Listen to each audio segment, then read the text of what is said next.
জয় জয় শ্রী গুরু নিতাই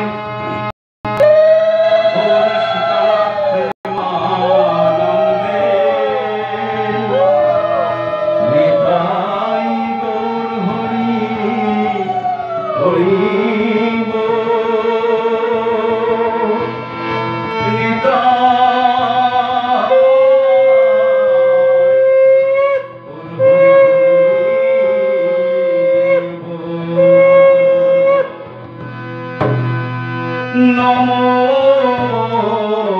বিষ্ণুপদায় বিষ্ণুপৃষ্ঠায় ভূতলে শ্রীমতে ভক্তি বেদান্ত স্বামী নীতি নামিনে নমো বিষ্ণুপদায়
हरे हरे हरे राम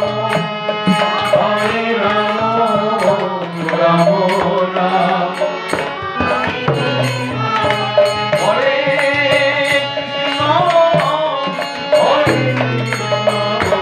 कृष्ण कृष्ण हरे हरे हरे राम राम राम हरे हरे हरे कृष्ण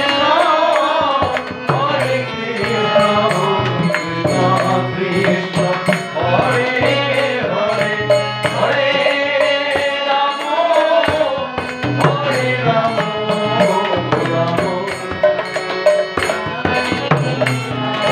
कृष्ण कृष्ण कृष्ण हरे हरे हरे राम राम राम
यशोदानंदन नंदन श्री गोपाल चंद्र महाराज की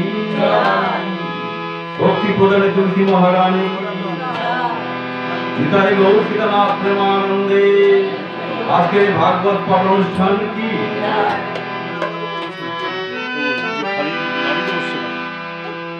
जय राधा माधव कुंज बिहारी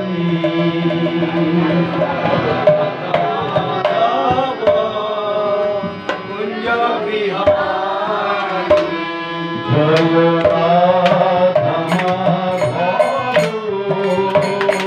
जय कुंज बिहारी जय राधा माधव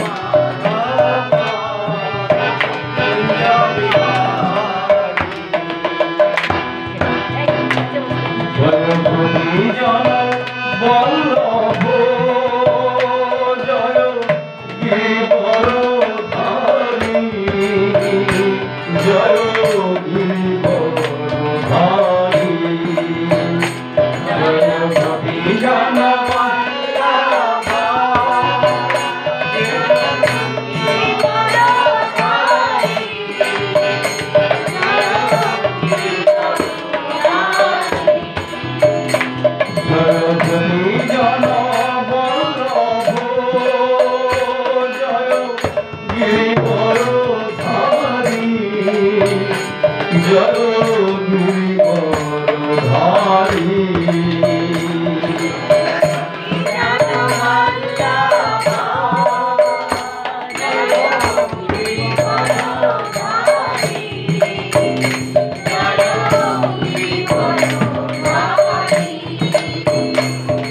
কৃষ্ণ হরে হরে হরে রাম রাম রাম হরে হরে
चक्षुर्मिलितं येन तस्मै श्रीगुरवे नमः।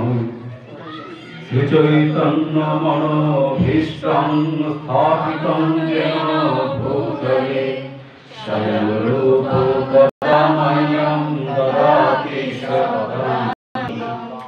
वन्देऽहं श्रीगुरु श्रीयुतो पदकमलं श्रीगुरुं वैष्णवांश्च शब्दजातं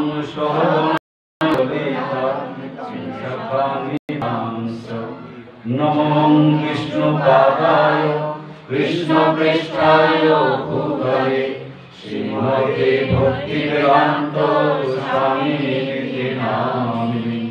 नमस्ते सरस्वतीदेवे गौरवाणी प्रचारिणे निर्विशेषशून्यवादी पाश्चात्यदेशकारिणे। वाञ्छाकल्पतरुभ्यश्च कृपासिन्धुभ्यो एव च पतितानां पावनेभ्यो वैष्णवेभ्यो नमो नमः। नमो महावदन्याय कृष्णप्रेमप्रदायते कृष्णाय कृष्णचैतन्य नाम्ने गौरकृष्णे नमः।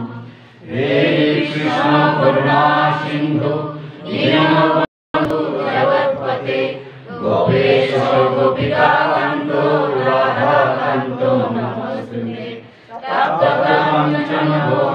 বিনোদিনী রাধে বৃন্দাবনেশ্বরী विश्वभानुसुते देवी प्रणमामि हरिप्रिये नीलाचलनिवासाय नित्याय परमात्मने बलभद्र सुभद्राभ्यां जगन्नाथाय ते नमः। जय श्री कृष्ण चैतन्य प्रभु नित्यानंद श्री अद्वैत गदाधर श्रीवासादि गौरभक्तवृंद।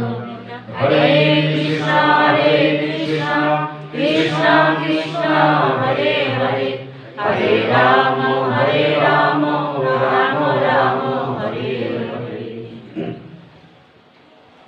ভক্তগণের মহতী কৃপায় যোগ্যতা না থাকা সত্ত্বেও এই ব্যাসাসনে উপবিষ্ট হয়ে আমি কিছু বলতে যাচ্ছি। তার জন্য আমার পরম আরাধ্য গুরুদেব শ্রীমৎ জয়প্রকাশ স্বামী মহারাজের কৃপা ভিক্ষা করছি।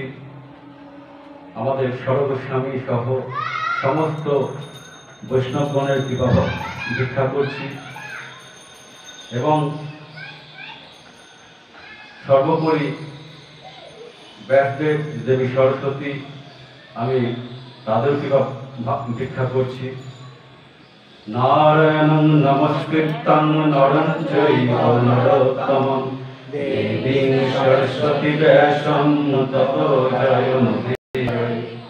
নষ্টপ্রায়েষু অভদ্রেষু নিত্যং ভাগবত সেবয়া ভগবতী উত্তম শ্লোকে ভক্তি ভবতি নৈষ্ঠিকী। হরে কৃষ্ণ কৃষ্ণ কৃষ্ণ হরে হরে हरे राम राम राम हरे हरे। श्रीमद् भागवतम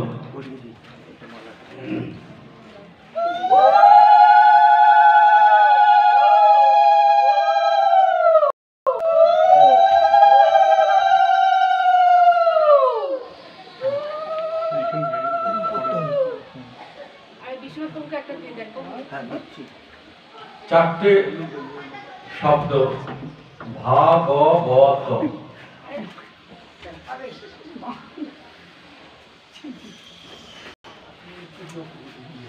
এই চারটে শব্দ নিয়ে তৈরি হচ্ছে শ্রীমদ্ ভাগবতম। ভাগবত। ভা মানে হচ্ছে প্রভা বা বিকাশ, উন্মেষ, আলোক। গ মানে হচ্ছে জ্ঞান, ব মানে হচ্ছে বৈরাগ্য, আর ত হচ্ছে ত্যাগ। জ্ঞান, বৈরাগ্য, ত্যাগ সবকিছু নিয়ে যখন হৃদয় জ্ঞানের উন্মেষ করান তিনি হচ্ছেন ভাগবত। এই জ্ঞানের উন্মেষ এক একজনের ক্ষেত্রে এক এক রকম ভাবে কাজ করে। যেমন ধরুন, আমরা সাংসারিক জীব, আমাদের একরকম চাহিদা। যারা মঠবাসী সন্ন্যাসী তাদের একরকম চাহিদা। দুজনের চাহিদা কিন্তু তফাৎ আছে, কিন্তু দুজনেই ভাগবত। আমরাও পড়ি, তারাও পড়ে। যারা বনে থাকে তারাও পড়ে। আমাদের বৈদিক শাস্ত্রে বস্তুর কতগুলো ক্যাটাগরি আছে, বিশেষ করে চিকিৎসা শাস্ত্রে। আমাদের প্রাচীন যে চিকিৎসা শাস্ত্র আয়ুর্বেদ, তাতে কতগুলো ক্যাটাগরি বিভাগ রয়েছে যেগুলো দিয়ে রোগের উপশম হয়। আমাদের যেরকম বাচ্চাদেরকে টিকা দেয় ইমিউনিটি বাড়ানোর জন্য, যেন রোগ প্রতিরোধ হয়, সেরকম যে ক্যাটাগরি গুলো রয়েছে সেগুলো যেমন ধরুন এইটা সরে গেল। ঔষধ একটা জিনিস, একটা হচ্ছে রসায়ন, একটা হচ্ছে আসব, দাক্ষাবিষ্ট, দাক্ষাসব, আয়ুর্বেদিক নাম শুনেছেন? আঙ্গুর থেকে তৈরি হয়। হ্যাঁ, অ্যালকোহলিক প্রিপারেশন। হ্যাঁ। বেশি খেলে পরে রেখাচ্ছন্ন হয়।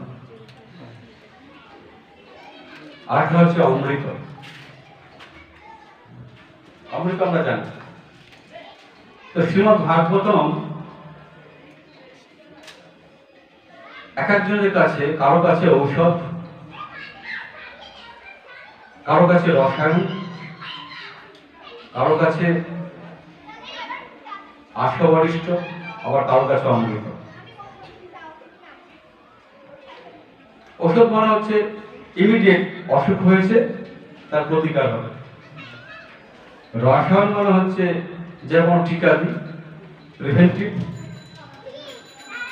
আমার রোগ প্রতিরোধ শক্তি বাড়বে সেটা। আশ্ববরিষ্ঠ হচ্ছে যেটা খেয়ে নেশাচ্ছন্ন হওয়া যায়, মনটা খুব ভালো লাগে, নেশায় বুঁদ হয়ে থাকা যায়।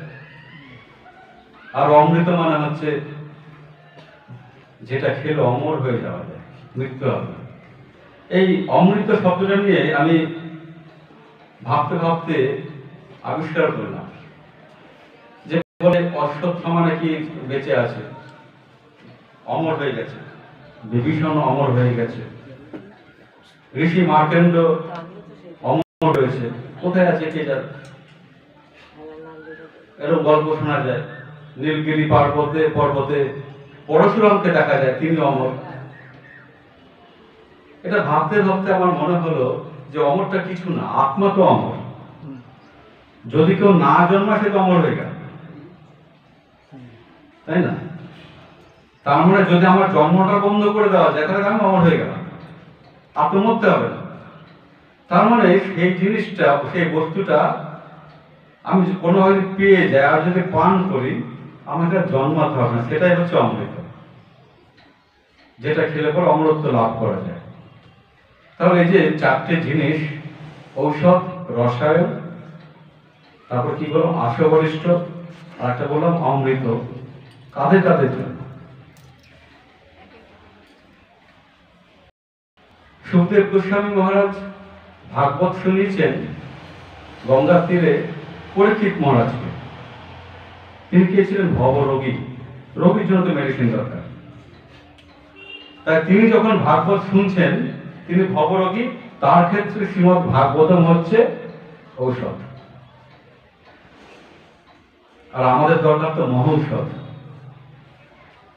উনি তো বুঝতে পেরেছিলেন যে 7 দিন আয়ু আছে, আমার কিছু একটা করতে হবে, আমার ঔষধ দরকার।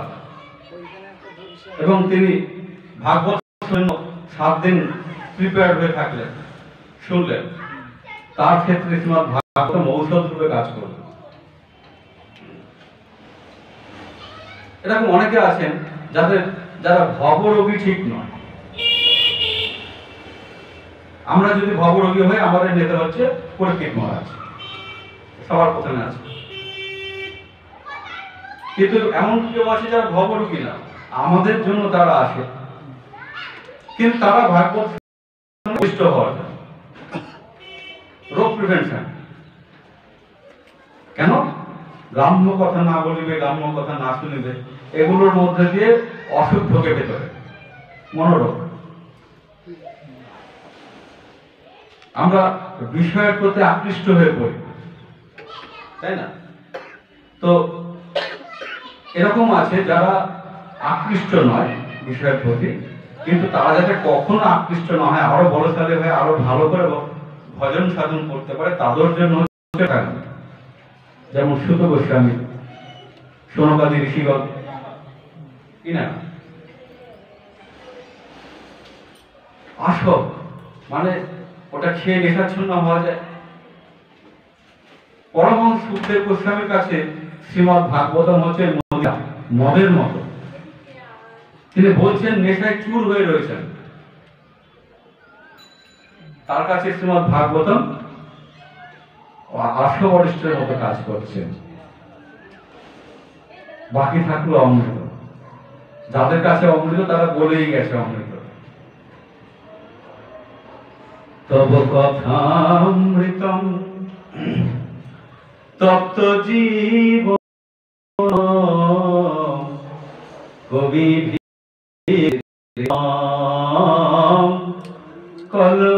কলমশাপহম শ্রবণ মঙ্গল শ্রীমদাততম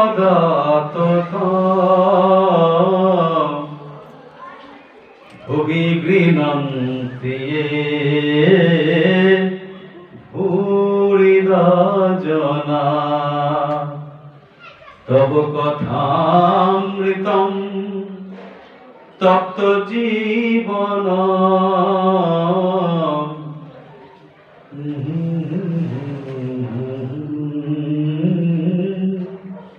সে অমৃত কথা এখন আমরা শ্রবণ করব। সে অমৃত কথা শ্রীমদ্ ভাগবতমের পলি মাতাজি যার আয়োজনে আজকে আমরা এই ভক্তি সঙ্গ করছি এবং শ্রীমদ্ ভাগবতম কথার মাধ্যমে মহতি ভক্তি সঙ্গ এবং মানব জীবনের দুর্লভ বস্তু আমরা অল্প কজন হলেও প্রাপ্ত হয়েছি। তো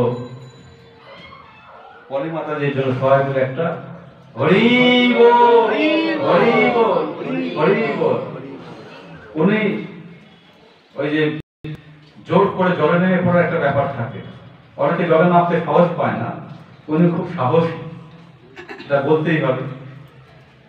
তো যাই হোক, আমরা সকলেই কৃতজ্ঞ ওনার কাছে যেরকম একটা আয়োজন উনি করে ফেলেছেন।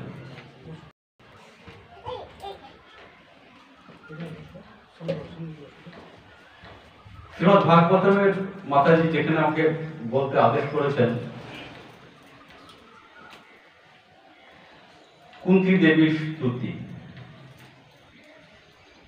শ্রীমদ্ ভাগবতমে যে বিষয় রয়েছে সেটাকে যদি আমরা ক্যাটাগরি ওয়াইজ ভাগ করি তাহলে হচ্ছে চরিত্র কথা, এগুলো আপনারা ভাগবতমে পাবেন। ভগবানের চরিত্র, ভগবানের তো দুষ্ট চরিত্র জানেন, তো আছে সেটা। আর ভক্ত চরিত্র, ভক্ত চরিত্র চরিত্র আছে, ধ্রুব চরিত্র, প্রহ্লাদ মহারাজের চরিত্র। আর ভগবান নাটক করে বেড়াচ্ছে কি করে ধর্ম রক্ষা হবে। এই যে রামচন্দ্র ভগবান আর কৃষ্ণ ভগবান, এই দুজনের মধ্যে তফাৎ হচ্ছে রামচন্দ্র ধর্ম রক্ষার জন্য সাদা সোজা রাস্তায় হেঁটেছেন, রাবণ মাকে সীতামাকে নিয়ে চলে গেছে, চলো লঙ্কা, কোন প্যাঁচ নেই, বলে ভালো যাবো, ওকে মারবো, স্ত্রীকে নিয়ে চলে আসবো, স্ট্রেট। কৃষ্ণ মিথ্যা কথা বলতে হয় ধর্ম রক্ষার জন্য, মিথ্যা কথা বলবো, কাউকে ঠকাতে হয় ধর্ম রক্ষার জন্য, আমি তাও করবো, ধর্ম রক্ষার জন্য যা যা করতে হয় তাই করবো। এই হচ্ছে কৃষ্ণ ক্যারেক্টার। যার জন্য কৃষ্ণকে সবাই ভালো, কৃষ্ণ থেকে অনেকে রাম ভক্ত বেশি এই ব্যাপারগুলোর জন্য বলে কৃষ্ণ তো ওখানে মিথ্যা কথা বলেছে, ওকে ওটা শিখিয়ে দিয়েছে, ওটা না হলে পরে অর্জুন ওটা পারতো না, নানান কিছু আছে। কিন্তু জীবন দর্শন দিয়ে দেখিয়ে দিয়ে ধর্ম রক্ষার জন্য যদি এটুকু করতে হয় না করতে হবে। আমার উদ্দেশ্য হচ্ছে ধর্ম রক্ষা। যাই হোক, তো চরিত্র শ্রীমদ্ ভাগবতমে রয়েছে চরিত্র, ভক্ত চরিত্র, ভগবানের চরিত্র। এরপরে রয়েছে কিছু বিধি নিষেধ, যেগুলো আমাদের কিছু মানতে হবে, কিছু আমাদেরকে ত্যাগ করতে হবে। এরপরে রয়েছে গীত, 5 গীত আমরা জানি, গোপী গীত, বেণু গীত, এরকম গীত রয়েছে। শ্রীমদ্ ভাগবতমে আরো রয়েছে স্তুতি, আবার রয়েছে কিছু কল্প কথা, রূপক কথা। এটা আমরা অজ্ঞতার জন্য আমরা এই রূপকগুলোকে আমরা মনে করি হ্যাঁ এরকম ঘটনা ঘটেছিল। যেমন উদাহরণ, ভক্তি মহারাজের 2 পুত্র জ্ঞান আর বৈরাগ্য জরাগ্রস্ত হয়ে যমুনার ধারে পড়েছিল, নারদ ঋষি আসলো, এসে অনেক বেদ পাঠ করলো, কেউ উঠতে পারলো না। তারপরে দৈববাণী হলো, তুমি সৎকর্ম করো, সৎকর্ম কি বুঝতে পারছে না, নাওয়াজুদ্দিন চললেন, সনকাদির সাথে দেখা হলো, তারা বললেন শ্রীমদ্ ভাগবতম পাঠ হচ্ছে সৎকর্ম। এই যে একটা কাহিনীর মাধ্যমে মানুষকে বোঝানো, এটা হচ্ছে রূপক কাহিনী। ঘটনাটা সত্যি, এটা করতে হবে, কিন্তু তার মানে এই নয় যে সত্যি সত্যি ভক্তি মহারানী যমুনার ধারে বসেছিলেন আর দুটো বুড়ো পুত্র জ্ঞান আর গোড়া অচেতন হয়েছিলেন। এ ধরনের অনেক কাহিনী ভাগবতমে রয়েছে যেগুলো রূপক, সেগুলো আমাদের বুঝতে হবে। না বুঝে আমরা এগুলোকে মনে হয় যেন এখন যদি আমরা এখন কাউকে বলতে চাই এখনকার ছেলেমেয়েদের কাছে যে এরকম ঘটনা ঘটেছিল, কি অবস্থা বলবে।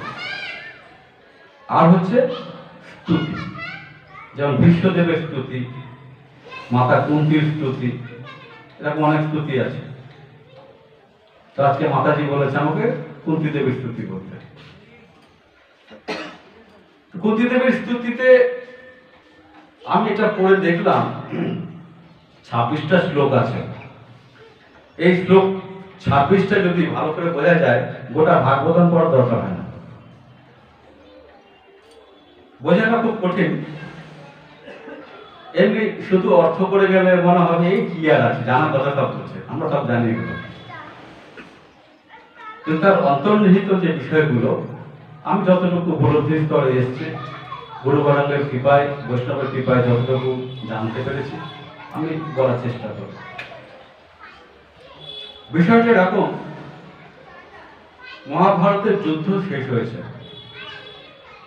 যুদ্ধ শেষ হওয়ার পরে পাণ্ডব পক্ষে কৌরব পক্ষে প্রচুর বীর নিহত হয়েছেন।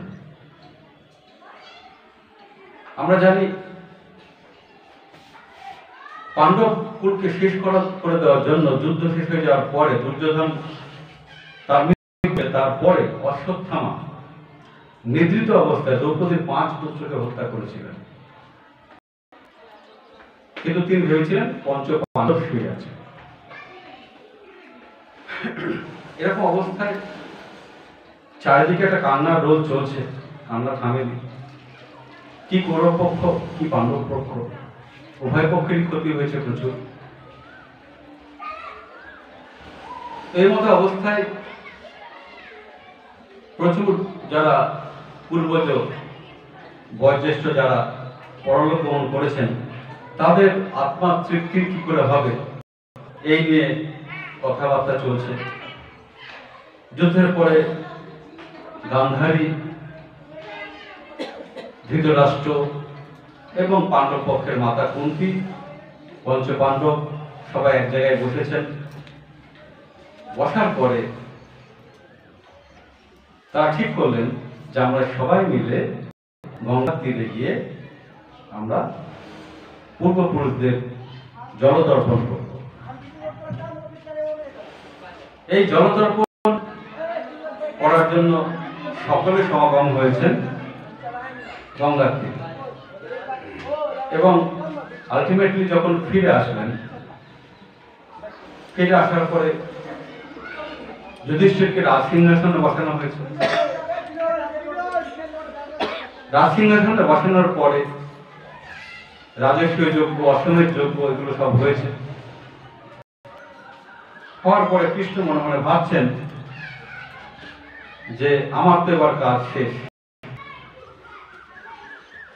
মোটামুটি আমার যা যা কোর্স ছিল, সিলেবাস ছিল, আমার কাজ সম্পন্ন হয়েছে।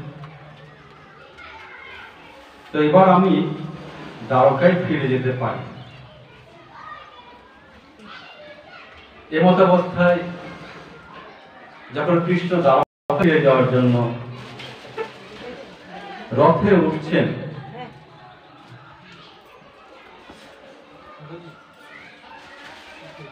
রথে ওঠার জন্য প্রস্তুত হচ্ছেন, হঠাৎ দেখা যাচ্ছে যে একটি মা, তিনি তার গর্ভে সন্তান রয়েছে, গর্ভিণী মা, গর্ভধারিণী মা, তিনি ছুটতে ছুটতে আসছেন। কৃষ্ণ দুদিকে তার উত্তরীয় সুন্দর তার বসন ধুতি, ধুতির কুচিটা মাটি স্পর্শ করে আছে, গলায় গণফুলের মালা, মৃদু হাসি লেগেই রয়েছে।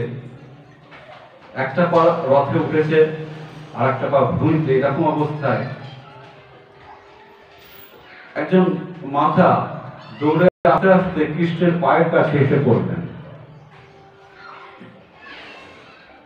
কৃষ্ণ বুঝতে পারলেন যে ইনি আর কেউ নন, ইনি হচ্ছেন উত্তরা।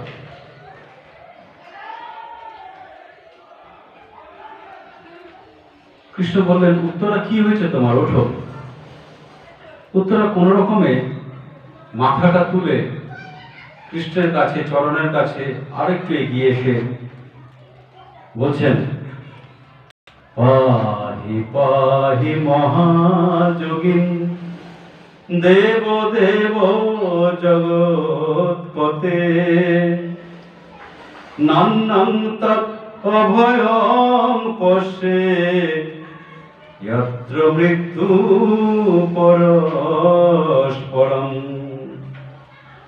অভিদ্রবতী মামিষ ষড়স্তপ্তয়ায়স বিভো, কামং দহতু মাং নাথ মামে গর্ভ নিপাততাম।